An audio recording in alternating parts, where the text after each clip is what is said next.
الحمد لله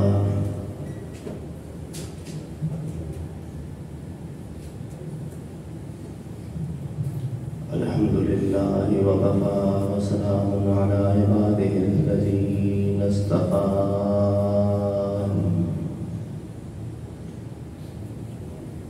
خصوصا على سيد ولد آدم وخاتم الأنبياء وعلى آله المجتبى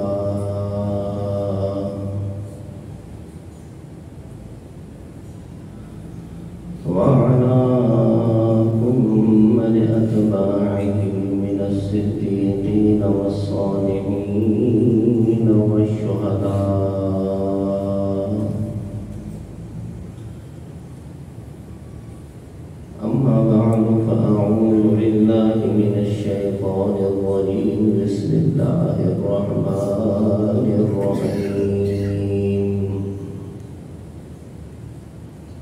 يا أيها الذين آمنوا كتب عليكم الصيام كما كتب على الذين من قبلكم لعلكم تتقون. صدق الله المولانا العظيم. وقال الله تبارك وتعالى في شأن حبيبه إن الله وملائكته يصلون على النبي يا أيها الذين آمنوا صلوا عليه وسلموا تسليما. اللهم صل على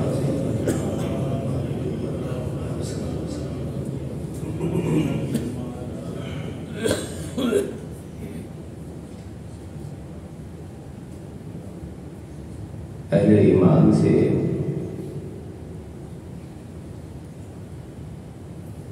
محبت بھرا خطاب کرتے ہوئے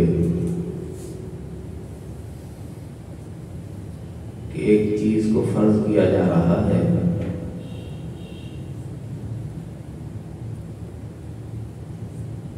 اور ڈائریکٹ حکم اتار کر بھی کیا جا سکتا تھا کہ کتب علیکم الصیام، تم پر روزوں کو فرض کر دیا گیا، کما کتب علی الذین من قبلکم، جیسے تم سے پچھلے لوگوں پر فرض کیا گیا. اور یہ اس لیے فرض کیا گیا لعلکم تتقون، کہ تم ستھرے ہو سکو، پاکیزہ ہو سکو، متقی ہو سکو. لیکن آیہ مبارکہ کا آغاز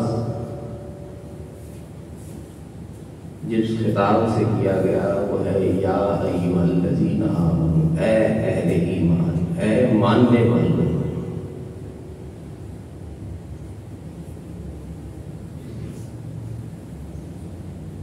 یہ انداز محبت ہے اللہ رب العزت کا کہ بڑی محبت کے ساتھ اپنے ماننے والوں کو پکارا، یا ایھا الذین آمنوا، اے ایمان والوں، کتب علیکم الصیام، تم پر روزوں کو فرض کیا گیا. یعنی حکم تو ظاہری طور پر مشکل ہے، کیونکہ شریعت میں پہلے نماز کو فرض کیا، اس کے بعد زکوٰۃ کو فرض کیا. ہجرت کے تقریباً 1.5 سال اور ماہ شعبان المعظم کے مہینوں میں یعنی 10 شعبان کو اسے فرض کیا گیا. تو پہلے نماز فرض ہوئی، پھر زکوٰۃ فرض ہوئی. اب چونکہ کھانے پینے سے رکنا ہے، ایک وقت مقرر آتا جو دل کو پسند آنے والی چیزیں ہیں ان سے اپنے ہاتھ کو روکنا ہے، اپنے نفس کو روکنا ہے. تو دوسرے جو پہلے 2 حکم آئے تھے نماز اور زکوٰۃ،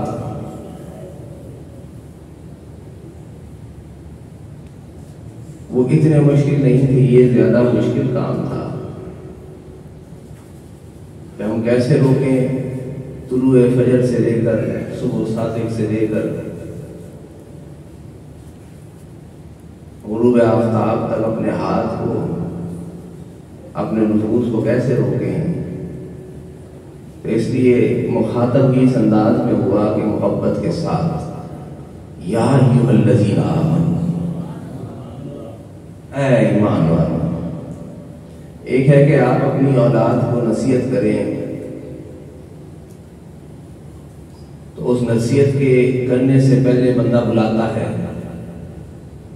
نام لے کر، اے فلاں ادھر آؤ، یہ کام نہیں کرنا ہے یا یہ کام کرنا ہے۔ نصیحت کرنے سے پہلے ہم اکثر عوام الناس جو باپ ہیں، جو گھر کے سربراہ ہیں، وہ اپنی اولاد کو نیک کاموں کی نصیحت، بھئی یہ کام کرنا ہے، تو اپنے بچے کو بلایا، اس کا نام لے کر یہ کام کرنا ہے ہم نے پرزور انداز میں۔ اور ایک نصیحت کا انداز یہ ہے کہ اس کو کہے، اے میرے پیارے، اے میرے بیٹے، یہ کام کیا کرو۔ انداز تخاطب بھی بندے کو جو ہے نا پروموٹ کر دیتا ہے کہ میں یہ عمل اب کروں گا کہ میرے پکارنے والے نے، جس نے مجھے حکم دیا ہے، اس نے پکارا کیسے ہے؟ یا ایھا الذین آمنوا، اے ماننے والوں، تم پر روزوں کو فرض کر دیا گیا ہے، اور فرض کیا گیا ہے ایسے اس لیے کیا ہے کہ تمہیں وہ چاہتا ہے پاک ہونا، پاک کرنا، لعلکم تتقون، کہ تم جو ہے متقی بنو، پرہیزگار بنو، ستھرے ہو جاؤ اس روزے کی وجہ سے۔ اسے فرمایا سرور کائنات صلی اللہ تعالیٰ علیہ وسلم نے، ہر عمل کی جزا ہے، ہر نیک عمل کی جزا ہے، 10 سے لے کر 700 گنا تک بڑھایا جاتا ہے۔ 10 سے لے کر کتنے گنا تک؟ 700 گنا تک اس عمل کو بڑھایا جاتا ہے۔ نیکی ایک کی، اس کا ثواب آپ کو 10 گنا یا 700 گنا تک مل جاتا ہے۔ کتنے گنا تک؟ 700 گنا، 10 سے لے کر 7۔ اچھا، برائی کا معاملہ یہ نہیں ہے، برائی اس کے برعکس ہے، جتنا آپ نے کی ہے اتنی ہی سزا ہے۔ ایک کی ہے تو لکھا جائے گا 1، نیکی کی ہے تو 1 کی جگہ لکھا جائے گا کتنا؟ 10۔ 1 کی تو کتنا؟ 10، اور بڑھائے گا اللہ رب العزت کتنا؟ 700۔ تو روایت میں حضور سرور کائنات نے فرمایا کہ اللہ رب العزت فرماتا ہے کہ تمہاری جو نیک کام ہیں ان کے اجر کو بڑھاتا ہے اللہ، 10 سے لے کر 700 گنا تک بڑھا دیتا ہے، لیکن روزہ خالص میرے لیے ہے۔ روزہ خالص کیا ہے؟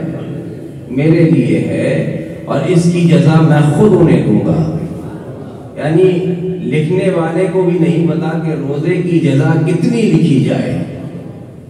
آپ کے بائیں بازو پر لکھنے والا نیکی کا فرشتہ یہ تو لکھ لے گا کہ روزے سے ہے، لیکن اس کی جزا کیا ہے یہ بھی اسے بھی نہیں معلوم، کہ اللہ نے علم نہیں دیا۔ فرمایا میرے پر ہے میرے لیے۔ تو نماز بھی تو اللہ کے لیے ہے، زکوٰۃ بھی تو اللہ کے لیے ہے، حج بھی تو اللہ کے لیے ہے، دیگر نیک کام بھی جو بندہ کرتا ہے وہ بھی تو کس کے لیے ہے؟ اللہ کے لیے۔ لیکن اس روزے کو خاص کیوں کیا؟ اس روزے کو سوال آیا کہ خاص کیوں کر دیا؟ کہ فرمایا کہ خالص میرے لیے ہے یہ روزہ، اور اس کی جزا بھی میں خود دوں گا۔ میرے بندے کا معاملہ ہے، بندے کا اور خالق کا معاملہ ہے۔ کیوں کہ باقی عبادات کے اندر ریا کی گنجائش رہتی ہے۔ نماز پڑھتے ہیں، ریا کا خیال، خود قرآن کہتا ہے فویل للمصلین الذین هم عن صلاتهم ساہون الذین هم یراؤون۔ نمازوں سے غفلت برتتے ہیں، ویل اس کی ہے، جہنم اس کی ہے نمازی کے لیے، کہ ان مسلمین کے لیے جہنم ہے جو اپنی نمازوں سے غفلت برتنے والے، اور یراؤون لوگوں کو دکھانے کے لیے پڑھنے والے ہیں۔ اسی طریقے سے صدقہ اور خیرات جو بندہ اپنے ہاتھ سے کر رہا ہوتا ہے، اب تو یہ کہنے کی ضرورت نہیں کہ کیسے دکھاوا کیا جاتا ہوگا، سامنے کی بات ہے۔ ادھر آپ نے ایک راشن کا بورا دیا، ادھر 5 بندے کھڑے ہو کر اس راشن کے بورے کو جو ہے وہ اس فقیر کو دیتے ہوئے تصویر کھنچواتے ہیں۔ الذین هم یراؤون، لوگوں کو دکھا، اتنا بھاری بورا تھا بھی نہیں جس کو 6 بندے اٹھاتے۔ یہ 5 بندے اٹھاتے الذین هم یراؤون. ان عبادات کے اندر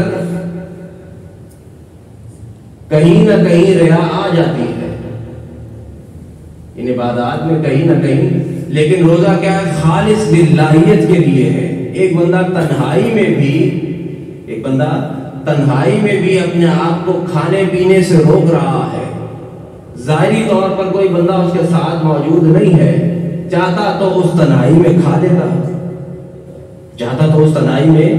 کھا لیتا، لیکن اس کا یہ گمان معلوم پکا ہو چکا ہے کہ ایک تنہائی ایسی ہی ہے، یہ تنہائی ایسی ہے گو کہ کوئی موجود نظر نہیں آتا، لیکن ایک رب تو اس کا موجود ہے نا جو اسے دیکھ رہا ہے.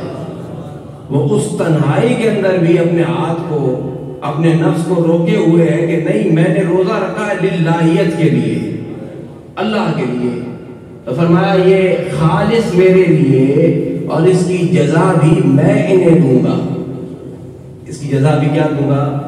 اللہ نے فرمایا میں، اور اس کی جزا میں ہی ہوں کہ انہیں حشر کے میدان میں. اس لیے ایک روایت میں سرور کائنات صلی اللہ علیہ وسلم نے فرمایا جنت کے 8 دروازے ہیں. جنت کے کتنے دروازے؟ 8 دروازے ہیں. ایک دروازہ ہے اس کا نام الریان. ریان ایک دروازے کا نام ہے، اور اس میں سے صرف روزے دار داخل ہوں گے. یہاں تک کہ پکار کر آواز لگائی جائے گی این الصائمون، روزے دار کدھر ہے؟ حشر کے میدان میں یہ ندا دینے والا ایک بلند آواز سے پکار کر لوگوں سے فرمائے گا این الصائمون، روزے دار کدھر ہیں؟ سب کو مخاطب ہو جائیں گے. جیسے ہی آواز بلند ہوگی سب اس طرف متوجہ ہو جائیں گے. جنہوں نے روزہ رکھا ہے، جنہوں نے دنیا میں روزہ رکھا، وہ سب اس آواز پر متوجہ ہو گئے. ان سے کہا جائے گا اس دروازے سے داخل ہو، اس دروازے کیا کرو؟ داخل ہو جاؤ اس دروازے سے. اور جب وہ روزے دار اس دروازے سے داخل ہو جائیں گے تو پھر اس دروازے کو بند، اس کے علاوہ کوئی داخل نہیں ہو سکتا ہے. یہ روزے کی فضیلت ہے. فرمایا سرور کائنات نے روزہ ڈھال ہے جو تمہیں گناہوں سے روکتا ہے. روزہ ڈھال ہے، تمہیں گناہوں سے روکتا ہے. اس لیے ایک روایت میں آقا علیہ السلام نے فرمایا کہ اگر کوئی شخص جوان ہے اور نکاح کی طاقت نہیں رکھتا، مالی حیثیت نہیں ہے، تو پھر کیا کرے؟ روزہ رکھے. پھر کیا کرے؟ وہ روزہ رکھے کہ اس کے نفس کو جو ہے وہ کنٹرول کرنے والا ہے، گناہوں سے اس کو بچانے والا ہے. تو روزہ ڈھال ہے جو تمہیں گناہوں سے بچاتا ہے، روزہ ڈھال ہے جو تمہیں جہنم سے بچاتا ہے، روزہ ڈھال ہے جو تمہیں ریاکاری سے بچاتا ہے. ڈھال کس چیز کی ہے؟ دشمن کے سامنے ڈھال پہنی جاتی ہے تو اس کے زخم سے کہ وہ شیطانی، جب سامنے والا دشمن تم پر حملہ کرے کسی اسلحہ کے ساتھ، تو وہ ڈھال جو ہے نا اس اسلحہ کی اس طاقت کو روک سکے، اس وار کو روک سکے. تو روزہ بھی جو ہے ایسا ہی ہے، تمہیں گناہوں سے محفوظ رکھتا ہے. اور پھر اس کی سب سے بڑی جزا یہ ہے کہ تمہیں جہنم سے محفوظ رکھے گا. لیکن فرمایا سرور کائنات بہت سارے روزے دار ایسے ہی ہوں گے کہ جن کو سوائے فاقہ کے اور کچھ نہیں ملے گا، سوائے فاقہ کے کچھ نہیں ملے گا. انہوں نے اپنی زبانوں کو، اپنے ہاتھ کو برائی سے نہیں روکا، اپنے ہاتھوں کو، زبانوں کو برائی سے نہیں روکا. تو ان کا بھوکا پیاسا رہنا روزہ نہیں ہے، ان کا بھوکا پیاسا رہنا فاقہ ہے، ان کو اس کا اجر نہیں ملے گا. روزہ تو روکتا ہے تمہاری زبانوں کو. اس لیے اگر صائم سو بھی جاتا ہے تو اس سونے کا بھی اجر کے فرمایا کہ روزے دار کا سونا بھی عبادت ہو جاتا ہے. حالت نماز میں جیسے ایک بندہ جو ہے حالت احرام کے اندر آ جائے تو اس کا ہر کام جو ہے نا عبادت لکھی جا رہی ہوتی ہے. احرام باندھ لیا اس نے تو جب تک رہے گا عبادت لکھی جا رہی ہے، فرشتے استغفار کر رہے ہیں. تو روزہ بھی اسی طریقے سے ہے کہ جیسے ہی آپ نے آغاز کیا تو محافظ فرشتے ہیں کہ یہ تمہارے عمل کو لکھ رہے ہیں، تعریف ہو رہی ہے کہ یہ بندہ ہے جس نے روزہ رکھا ہے، للہیت کے لیے رکھا ہے اور اپنی زبان کو روک لیا ہے، اپنے نفس کو روک لیا ہے. اور اللہ کے خوف سے جو ہے اس کے بدن پر رقت طاری ہو گئی ہے، تو پھر کیا اس کی جزا ہے کہ اس کو گناہوں سے محفوظ، اس نے اپنے آپ کو گناہوں سے محفوظ کر دیا، اللہ نے جہنم سے اس کو محفوظ کر دیا ہے۔ اس نے اپنے آپ کو، اپنی زبان کو آلودگی سے، برائی سے محفوظ کیا، اللہ نے جہنم سے محفوظ کر دیا۔ تو یہ روزہ ڈال ہے، لیکن اس روزے کو اسی انداز میں، اس عبادت کو اسی انداز میں کیا جائے جو حکم ہے ربی۔ یہ نہیں ہے کہ اور فول بھی ہو، جھوٹ بھی ہو، بے ایمانی بھی ہو، دھوکہ دہی بھی ہو، یہ نہیں ہے۔ فرمایا سرور کائنات صلی اللہ علیہ وسلم انا ضعیم، میں گارنٹر ہوں، ضامن ہوں اس آدمی کے لیے، جنت کے لیے۔ جنت میں ایک مکان اس بندے کے لیے، اس بات کا میں ضامن ہوں کہ اسے جنت میں ایک مکان ملے گا۔ کس آدمی کے لیے؟ جو جھگڑا چھوڑ دے، چاہے وہ حق ہی پر کیوں نہ ہو، چاہے وہ حق پر ہی کیوں نہ ہو۔ انا ضعیم ہوں، حضور نے فرمایا میں ضامن ہوں اس کے لیے جنت میں ایک گھر کا، جنت میں ایک گھر کا میں ضامن ہوں اس بندے کے لیے جو جھگڑے کو ترک کر دے، حالانکہ وہ حق پر بھی ہے پھر بھی ترک کر دے۔ فرمایا کہ میں جنت کے بیچوں بیچ ایک مکان کا ضامن ہوں، جنت کے بیچوں بیچ ایک مکان کا، ایک جنت کے محل کا ضامن ہوں اس آدمی کے لیے جو جھوٹ کو ترک کر دے، جو کیا کر دے؟ جھوٹ کو ترک کر دے، چاہے مذاق ہی میں کیوں نہ کہتا ہو۔ ہمارے یہاں تو ہنسانے کے لیے بھی جھوٹ ہے، معاشرے کے اندر عام ہے، سامان بیچنا ہے تو جھوٹ ہے، خریدنا ہے تو جھوٹ ہے، بولنا ہے تو جھوٹ ہے، ہنسانا ہے تو جھوٹ ہے۔ یہ طریقہ نہیں۔ حضور نے فرمایا جنت کے بیچوں بیچ ایک مکان کا میں ضامن ہوں کہ اگر وہ جھوٹ کو چھوڑتا ہے، اور چاہے یہ جھوٹ جو ہے وہ مذاق ہی میں کیوں نہ ہو، چھوڑ دے مطلق۔ فرمایا جنت کی ایک اونچی جگہ پر، ایک اونچی جگہ پر اس مکان کا میں ضامن ہوں۔ پہلے جنت کے مکان کہیں پہ بھی مل جائے گا، پھر فرمایا سینٹر آف جنت میں، پھر فرمایا جنت کے اونچے مقام پر، جنت کے اونچے مقام پر میں جنت کے مکان کا ضامن ہوں اس آدمی کے لیے جو حسن خلق رکھنے والا ہو، جس کا اخلاق اچھا ہو۔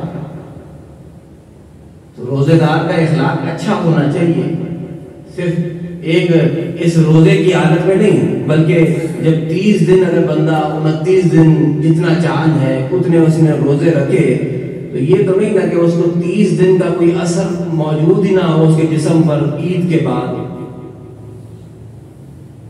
یہاں پر چاند عید کا نکلا، ادھر جو ہے اس کا اثر ہی ختم ہو گیا روزے کا، کم سے کم بھی گیا 11 مہینے، یعنی پھر جب رمضان آئے تو وہ اثر اس وقت تک موجود رہے، اس وقت تک کیا ہو، کبائر سے رکو۔ حضور نے فرمایا کبائر سے بندہ جب رکتا ہے نا، تو ایک رمضان سے لے کر دوسرے رمضان تک جتنے صغیرہ گناہ ہوئے ہوتے وہ معاف کر دیے جاتے ہیں۔ بڑے گناہوں سے اگر بندہ اپنے ہاتھ کو روک لے تو ایک رمضان سے دوسرے رمضان تک، کہ پہلا جو گزرا رمضان ہے اس میں بھی روزے رکھ رہا تھا، عبادات کر رہا تھا، اس میں بھی روزے اور عبادات تھا، تو فرمایا اس کے جو صغیرہ چھوٹے گناہ ہے وہ ویسے ہی معاف کر دیے جائیں گے۔ تو یہ وہ ماہ رمضان مبارک ہے کہ جس میں اللہ رب العزت فرمائے جیسے ہی طلوع ہوتا ہے مسلمانوں پر، تو حضور نے فرمایا کہ جیسے ہی طلوع ہوا تو جہنم کے دروازوں کو بند کر دیا گیا، کوئی ایک دروازہ بھی نہیں کھلتا جہنم کا جب تک رمضان ہے۔ جنت کے دروازوں کو اللہ نے فرمایا، اللہ کے رسول نے فرمایا کہ کھول دیا جاتا ہے، کوئی دروازہ بند نہیں کیا جاتا، کوئی دروازہ بند نہیں کیا جاتا جب تک رمضان ہے، سارے دروازے کھول دیے ہیں۔ اور شیطان، سرکش شیطانوں کو جکڑ دیا جاتا ہے، سرکش شیطانوں کو جکڑ دیا جاتا ہے، اور صدا لگا کر اہل خیر سے کہا جاتا ہے اے اہل خیر آ جاؤ میری طرف، اے خیر کرنے والوں آ جاؤ میری طرف، اور اے شر کرنے والوں روک لو اپنے ہاتھوں کو، شر کرنے والوں روک لو اپنے ہاتھوں کو۔ جس مہینے کے اندر آج ہم موجود ہیں، حضور نے فرمایا کہ اس مہینے کا فضیلت اگر کسی کو یہ سمجھنی ہے تو آقا علیہ الصلوۃ والسلام کا یہ فرمان مبارک کہ آقا علیہ السلام نے فرمایا کہ اس ماہ مبارکہ کے اندر اگر کوئی شخص نفلی عبادت کرتا ہے وہ عام دنوں کے فرض کے برابر ثواب ملا جاتا ہے، اور جو اس ماہ مبارکہ میں ایک فرض عبادت کرتا ہے، ایک فرض عبادت کرتا ہے تو اس کا ثواب کیا ہے؟ دیگر دنوں کے 70 فرضوں کے برابر دیا جا رہا ہے۔ یہ اس ماہ مبارکہ کی فضیلت ہے۔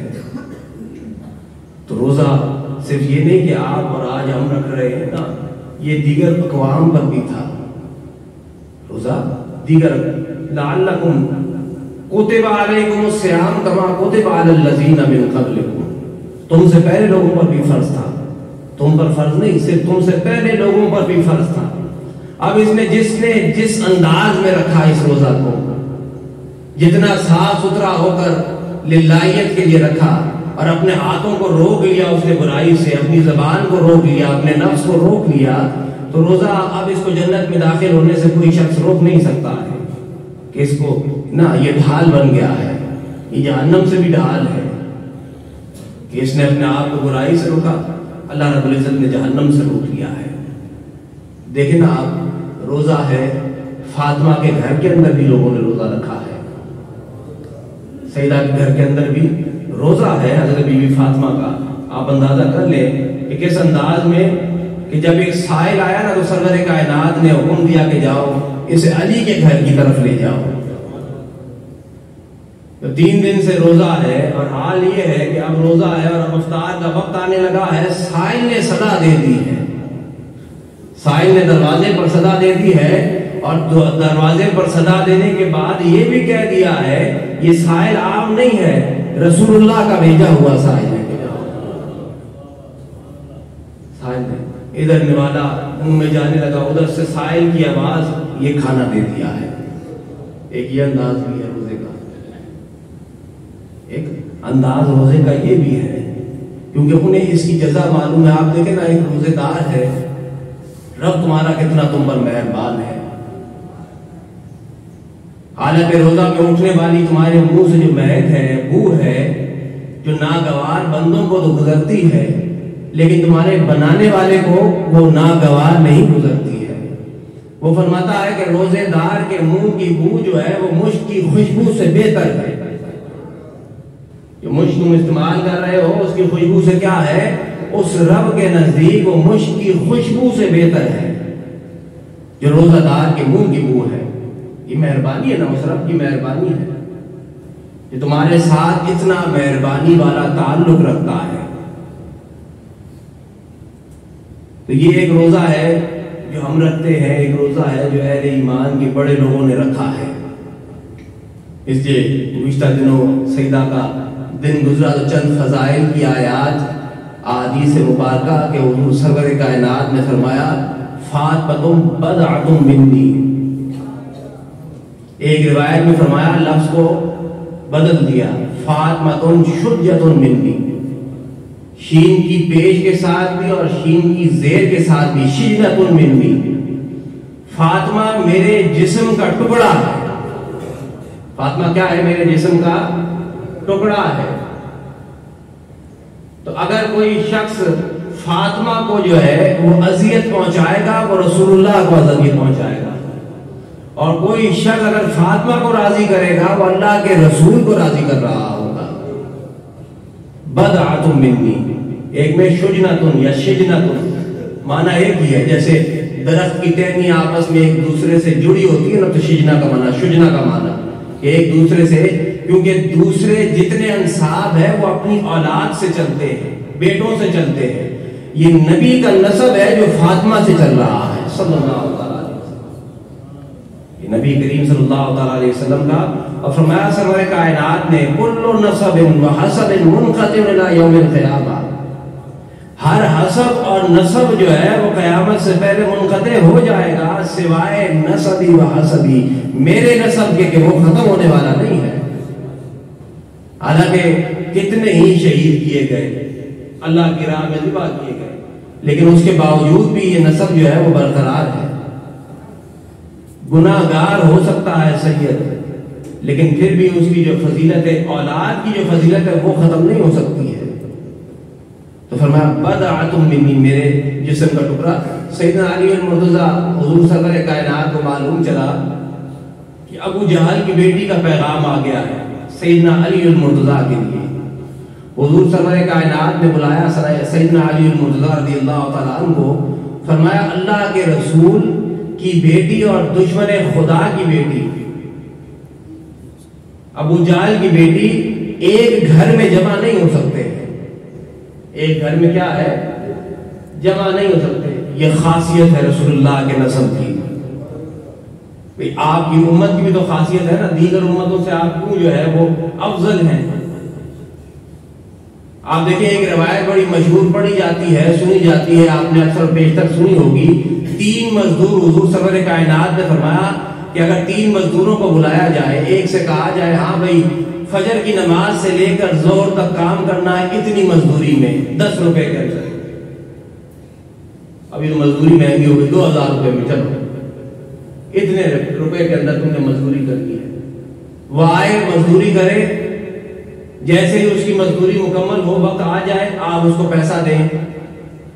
دوسرے مزدور کو پکارے، کہیں کہ زور سے لے کر عصر تک تم نے مزدوری کرنی ہے اور تمہاری مزدوری 2000.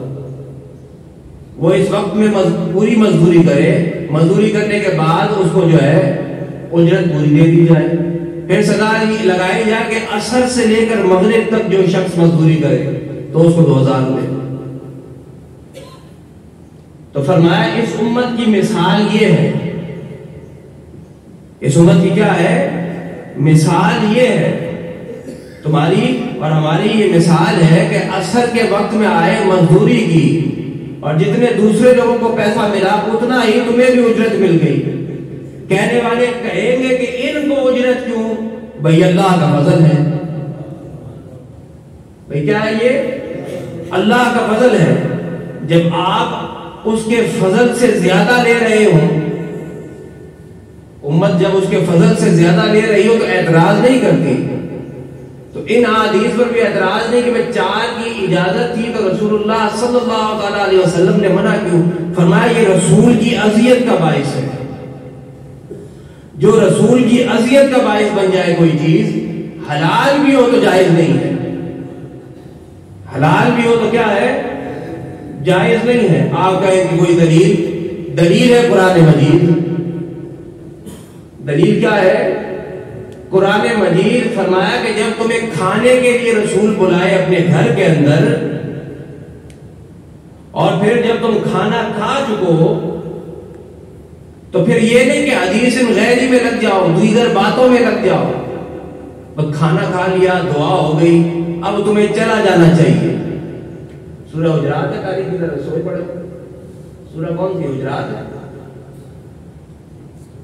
تو وہ جو کھانا کھانے کے بعد رسول اللہ کی محفل میں آئے، بھئی کھانے کی دعوت تھی، کھانا کھا لیا. آپ بھی دعوتوں میں جاتے ہیں، کھانا کھانے کے بعد گپے شپے لگاتے ہیں کہ نہیں؟ ہے کہ نہیں؟ اٹھتے ہی نہیں، گھنٹوں بیٹھے رہے. یہ بیٹھنا جو ہے وہ حرام ہے کہ حلال ہے؟ بولو بابا، بولو تو صحیح. روزہ صرف آپ نے رکھا ہے کیا؟ حلال ہے کہ حرام ہے؟ یہ باتیں بھئی اگر آپ نے کھانے کے بعد کچھ دیر بیٹھ کر باتیں کر لی، جائز باتیں، حلال ہے کہ نہیں؟ فرمایا اللہ رب العزت نے آیات اتاری اہل ایمان کو مخاطب کر کے، تمہیں دعوت طعام پر بلایا، تم کھانا کھا چکے، اور پھر اب تم حدیث غیری کے اندر لگ جاؤ گے تو یہ کیا ہوگا کہ اگر تم دیگر باتوں میں لگے رہو گے تو یہ میرے رسول کو اذیت پہنچائے گا. یہ میرے رسول کو کیا کرے گا؟ اذیت. جو چیز رسول کو اذیت پہنچانے والی ہوگی تو اس سے کہا جائے گا کہ امت کو رک جائے. رسول کو عزت یہ تو اس سے کیا ہے؟ کام جائز تھا لیکن سامنے ذات رسول کی آ گئی تھی. کام تھا، جائز تھا. تو جب ایک چھوٹے سے معاملے کے اندر کہ کھانا کے اندر اگر تم لیٹ ہو جاتے ہو، کھانے کے بعد تم اب باتیں، تو وہ رسول تمہیں اپنی زبان اقدس سے منع، اسے حیا آتی ہے. فرمایا کیا ہوتا ہے؟ اسے حیا آتی ہے، لیکن اللہ حیا نہیں کرتا ہے. اللہ کیا ہے؟ وہ مسائل کے بیان کرنے میں حیا نہیں کرتا ہے. یہ تمہارا دیر تک بیٹھ جانا اس کے لیے اذیت کا باعث ہے. تو بس اس حدیث کو بھی ایسے ہی سمجھنا چاہیے. فرمایا کہ اللہ کے رسول کی بیٹی اور دشمن خدا کی بیٹی ایک ساتھ نکاح میں جمع نہیں ہو سکتی ہے. خاصیت علی بھی ہے، خاصیت رسول بھی ہے. فاطمہ نساء جو جنتی عورتوں کی سردار ہے، نساء العالمین ہے، اس کی بھی خاصیت خصوصیات میں سے، سیدہ کی خصوصیات میں سے اس پر جو ہے وہ دوسری عورت کو تمہیں کہ اس کے لیے پریشانی کا باعث ہے. حضور نے بلایا سیدہ فاطمہ الزہرا رضی اللہ تعالیٰ عنہا کو. ام المومنین روایت کرتی ہے کہ جب بلایا تو سیدہ فاطمہ اور سر میں کوئی کان میں کوئی خرگوشی سرور کائنات نے کہ آپ نے جو ہے وہ کان کے اندر کوئی فرمایا. تو جیسے ہی وہ تو حضرت فاطمہ الزہرا سیدہ کی نگاہوں سے آنسو بہنے لگے. پھر کچھ دیر کے بعد سیدہ کو بلایا اور پھر کچھ کان میں فرمایا. حضور سرور کائنات نے جب پردہ فرما دیا، کچھ عرصے کے بعد ام المومنین سیدہ عائشہ صدیقہ رضی اللہ تعالی عنہا کو یاد آیا کہ کیا معاملہ ہوا تھا. حضور نے بلایا، کان میں کچھ فرمایا، راز کی بات تھی، رونے لگی. دوسری بار پھر بلایا، پھر کچھ بات کی اور پھر ہنسنے لگی. چہرے پر مسکراہٹ اچانک کیوں آ گئی؟ تو آج ام المومنین سیدہ عائشہ صدیقہ نے حضور کے پردہ فرمانے کے بعد پوچھ لیا سیدہ سے کہ آخر کیا وجہ تھی کہ پہلی دفعہ بلایا، کچھ فرمایا سرور کائنات نے تو تم رونے لگی. فرمایا پہلی دفعہ بلایا، فرمایا کہ اب اس دنیا سے میں پردہ فرمانے والا ہوں. میں اب اس دنیا سے کیا ہے؟ پردہ فرمانے والا ہوں. تو یہ جب اطلاع دی نا سرور کائنات نے تو میں رونے لگی. میں کیا ہوا؟ رونے لگی. پھر دوسری دفعہ جب بلایا تو فرمایا پریشان نہ ہو، سب سے اہل بیت میں سب سے پہلے تو ہی مجھ سے آ کر ملے گی. ان باتوں کہتے خبر ہی کوئی نہیں معاذ اللہ رسول کو. بھئی اللہ اگر دینا چاہے تو کوئی روک ہے؟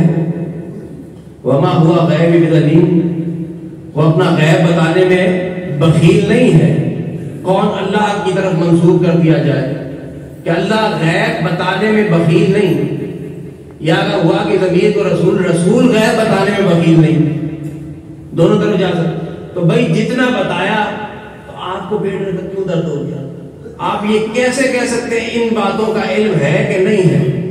یہ تو اللہ رسول نے تک جانے جتنا اللہ نے دیا ہے. کوئی آپ نے پیمانہ رکھا ہوا ہے کہ تولیں گے اس کو، ناپیں گے اس کے اندر؟ فرمایا دوسری دفعہ بلایا، فرمایا کہ سب سے پہلے اہل بیت میں تو ہی مجھ سے ملے گی. تو ہی آ کر مجھ سے اہل بیت میں سب سے پہلے ملے گی. فرمایا جنتی عورتوں کی سردار ہے. اور حضور کا انداز محبت یہ ہے کہ دیکھا ہے سیدہ عائشہ صدیقہ نے بارہا کہ جب سیدہ حضور سے ملنے کے لیے حجرہ رسالت مآب صلی اللہ تعالیٰ علیہ وسلم میں داخل ہوتی تو میرے آقا کریم اپنی مسند سے اٹھ جایا کرتے تھے. اپنی مسند سے اٹھ کر ان کا استقبال کرتے، اس کی پیشانی کو بوسہ دیتے اور پھر اپنی جگہ پر بٹھایا کرتے. اور کتنی مرتبہ سرور کائنات نے اپنی اس روایات کو اگر جمع کیا جائے تو تقریباً 5 مرتبہ. 2 مرتبہ تو آپ کو اکثر یاد رہتا ہے، ورنہ ساری روایات کو جمع کیا تو 5 مرتبہ اپنی کملی میں لیا. 1 مرتبہ بھی نہیں، 5 مرتبہ لیا. ایک مبالغہ کی آیات جب نازل ہوئی تو آ جاؤ تم بھی اپنے بیٹے لے کر، اپنی عورتیں لے کر، تم بھی آ جاؤ اپنے بیٹوں کو اور اپنی عورتوں کو لے کر آ جاؤ. اچھا ذکر ہوا عورتوں کا تو کم سے کم 3 ہونی چاہیے تھی، لیکن رسول نے جس عورت کو ساتھ لیا وہ ایک اکیلی تھی. وہ کیا تھی؟ ایک اکیلی. جیسے ابراہیم کے لیے فرمایا نا کہ ابراہیم اپنی ذات میں خود ایک امت ہے، اپنی ذات میں خود ایک امت ہے. تو حضور نے عورتوں کی یہ باری ہے کہ تم بھی اپنے بیٹوں کو لے کے آؤ، تم بھی اپنی عورتوں کو. تو بیٹوں میں جو ہے حسن حسین کو رکھا. مردوں میں علی المرتضیٰ کو رکھا اور عورتوں میں اپنی بیٹی سیدہ فاطمہ الزہرا کو رکھا. فرمایا آؤ اللہ کے حضور میں دعا کرتے ہیں جو جھوٹا ہو وہ ہلاک ہو جائے. اور ایک روایت میں حضور سرور کائنات نے کملی میں لے لیا فاطمہ، علی، حسن، حسین کو اور فرمایا اللہم ہؤلاء اہل بیتی، یہ میری اہل بیت ہے، یہ میری اہل بیت ہے. یہ کملی میں سرور کائنات صلی اللہ تعالیٰ علیہ وسلم یہ محبت والا انداز ہے. حضور جا کر کبھی جو ہے صلاۃ کے لیے نماز فجر کے لیے جگاتے، کبھی سیدہ فاطمہ الزہرا رضی اللہ تعالیٰ حضور کے حجرہ مقدسہ کے اندر آ جاتی. فرمایا سرور کائنات نے جب چکی پستی ہوئی سیدہ فاطمہ الزہرا کو دیکھا تو فرمایا دنیا کے معاملات میں صبر کر، دنیا کے معاملات میں کیا کرو؟ صبر کرو اے فاطمہ، کہ آخرت میں بہت بڑا اجر تمہارے لیے تیار ہے. تم دنیا کے معاملات میں صبر کرو گی، آخرت میں بہت بڑا اجر تمہارے لیے ہے. اس لیے فرمایا تھا حضور صلی اللہ علیہ وسلم کہ یہ جو میرے دو بیٹے ہیں حسن اور حسین سیدہ شباب اہل الجنہ، جنتی نوجوانوں کے سردار ہے، اور ان کی ماں کیا ہے؟ سیدہ نساء العالمین ہے. نساء العالمین ساری عورتوں کی جو ہے وہ سردار ہے. یہ حضور کی محبت ہے. اہل بیت نبی صلی اللہ تعالیٰ علیہ وسلم سے محبت جو ہے وہ ایمان کے تقاضوں میں سے ہے. اگر کسی کے دل میں بغض ہے اہل بیت نبی صلی اللہ تعالیٰ علیہ وسلم کا تو اس نے اپنی جان پر اور اپنے ایمان پر خود ظلم کیا ہے، اس کا ایمان مکمل نہیں ہے. اگر اسے اہل بیت نبی صلی اللہ تعالیٰ علیہ وسلم سے محبت نہیں ہے، اس کے بعد جن سے رسول چاہتے ہیں یعنی اصحاب رسول، ان کی عزت اور احترام اور محبت نہیں ہے، تو وہ بھی جو ہے اپنے آپ کو کہے کہ میں پکا مومن ہوں، تو وہ بھی پکا مومن کوئی نہیں ہے. بھئی جن کو رسول نے محبت رکھا ہو، جن کے ساتھ آپ ان کے ساتھ بغض رکھ کیسے سکتے ہیں؟ رسول محبت کرتے ہو اور آپ بغض رکھتے ہو، معاذ اللہ. اہل بیت سے رسول، صحابہ سے رسول محبت رکھتے ہو اور آپ کسی ایک آدمی کا نام لیتے کہ میں اس سے محبت نہیں. تو رسول، جو چیز رسول کو پسند ہے وہ چاہیے کہ اہل ایمان کو پسند ہو. جو چیز رسول کو نہ پسند ہے وہ اہل ایمان کو بھی ناپسندگی کے ساتھ دیکھنا چاہیے. کہ اہل ایمان کا تقاضا ہے رسول اللہ کی پسندیدہ چیزوں سے محبت کرنا ہے، ایمان کے تقاضے میں سے ہے. اگر کوئی شخص نفرتاً اور آر کھاتے ہوئے، عیب نکالتے ہوئے جس چیز سے رسول کو محبت ہے جان بوجھ کر اگر کوئی شخص، تو علماء نے لکھا ہے وہ دائرہ اسلام سے خارج ہو جاتا ہے بندہ. جان بوجھ کر کے رسول کو اس چیز سے محبت تھی. اب چاہے وہ شہر ہی ہو، جس شہر میں موجود ہو، تو وہ شہر سے محبت یہ ایمان کا تقاضا ہو جاتا ہے. یہ اہل بیت ہو، اصحاب کرام رضوان اللہ تعالیٰ علیہ اجمعین. ماہ رمضان المبارک کے ان ساتوں کے اندر اللہ رب العزت ہماری عبادات کو قبول فرمائے. ہمیں عزت اور احترام کے ساتھ اس ماہ رمضان المبارک میں روزہ، نماز اور صدقہ اور خیرات کرنے کی توفیق عطا فرمائے. وآخر دعوانا الحمدللہ.